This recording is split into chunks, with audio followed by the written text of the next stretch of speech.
What is going on, everybody? Welcome back to Phones and Drones.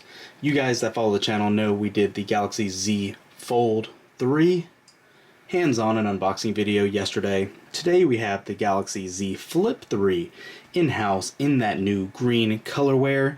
And as you can kind of see on the box, the bottom of the Z in the right light actually shows the color of the device. Nice little subtle touch as well there. Another thing you can notice from this packaging, just like the Fold 3, much slimmer, no charger in box, very minimal. You're getting your charging cable, and that's really it. Reading material and not much else. So you can see we have a couple cases here. We also do have those new Galaxy Buds 2 in-house. That'll be on another video. Make sure our Patreon account just went live too. Check that out. Get exclusive content such as our screensavers and all that, or our wallpaper I should say. And let's go ahead and jump right into the unboxing of this new Z Flip 3. So for those of you that follow the channel, again, you guys are aware we love our foldables here. We've done a hands-on with most of them at this point, in addition to the Z Fold 1, 2, 3, now the Flip, and the third generation of that. So unfolded, as you would assume, right off the bat, is the Flip. This is the phone we were the most excited about that Samsung announced this time, just because of all the changes they made, and really some of the improvements they've made as well. So again, similar to what they did with the Fold, you have your one single compartment here, your SIM ejector tool, and also your reading material, and your charging cord. USB-C to USB-C. Obviously at this point there's that quick start guide we were just talking about. So get that out for you to see. We'll go ahead and throw that right to the side. And let's take this plastic right off. And look at that. Alright, I actually really like this color pattern. I was actually going to order the panda color, the white and black, but it wasn't going to ship for a while, so I went ahead and went with the green instead. That was one of the Samsung exclusive colors, but all good. Might get that later down the road. Leave a comment if you do want to see that. So first things first, as you can see here, Fingerprint Magnet. In the right light, you can definitely see it's already collecting those fingerprints. It is not a matte color. Definitely glossy green. It's almost like a dark foresty green. But no big deal there. Let's go ahead and just get this baby turned on. If there's any charge, there we go. Power button with your fingerprint sensor embedded. You have your volume rocker. It's a little different design than it was last year.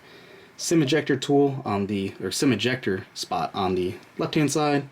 Again, you have that millimeter wave antenna. You have your mic on the top, mic at the bottom, USB-C charging port.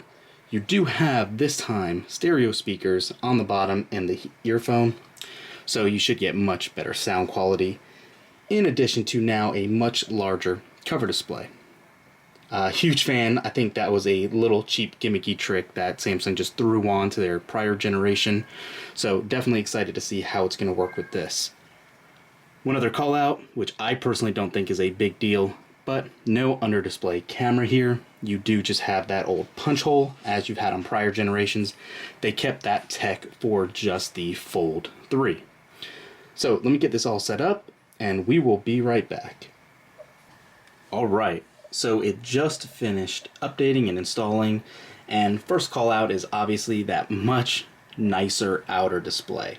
You can actually see and interact with more notifications here. Can't quite respond to things. You're still going to have to open up the device, but huge improvement over the prior generations. You have all your widgets by swiping right to left. If you actually get out of these and swipe from top to bottom, you have your brightness control and your volume control right there. And then from there also, if I can get out of it, you can swipe bottom up. Actually, it doesn't look like that does anything, but much improved. Still not quite on the Razer level, but a nice improvement. Another big improvement they made this year was also the water resistance. There is no dust resistance, so keep that in mind, but I'll take water over dust personally. It is a step in the right direction. So once you unlock it, you can obviously see that 6.7-inch display. It looks great, gets a lot brighter now than it did in the past, And it is really nice to have this size display in your pocket that can fold up nicely. You obviously have all your flex modes returning like they did from prior years. The hinge feels a little more sturdy. Obviously you can flip it like I was doing. The power button is a little higher than I like. I think it's always been that height, but just a quick call out, if you have smaller hands, it is a reach to get to that power button nonetheless. You are being greeted with that 1.9-inch cover display, like I said. Snapdragon 888.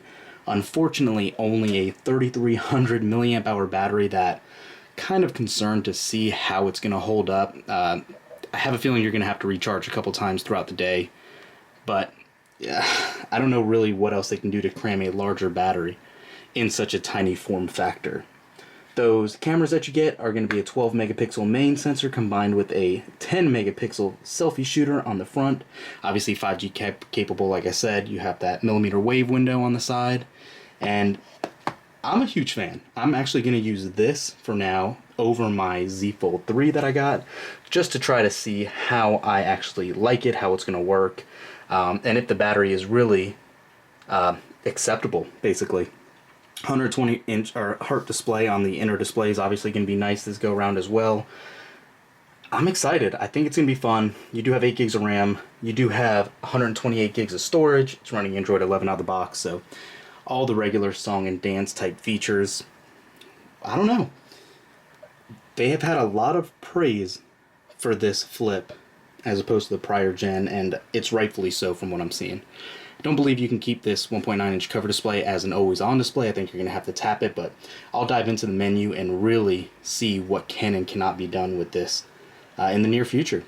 Make sure to subscribe for that, and we're going to be back with a ton of other videos, like I said. Next one up is going to be obviously all these cases. We do have those Galaxy Bud 2s, like I said, and a ton more content coming. So let me know in the comments down below, what color pattern do you like the best on this Flip 3? Are you going to get one? Do you have a preference? Or are you going to go with something more of instead of a phone folding, you have a phone that turns into a tablet with that new Galaxy Z Fold 3 as well. Thanks for watching, guys. We'll catch you in the next one. Peace.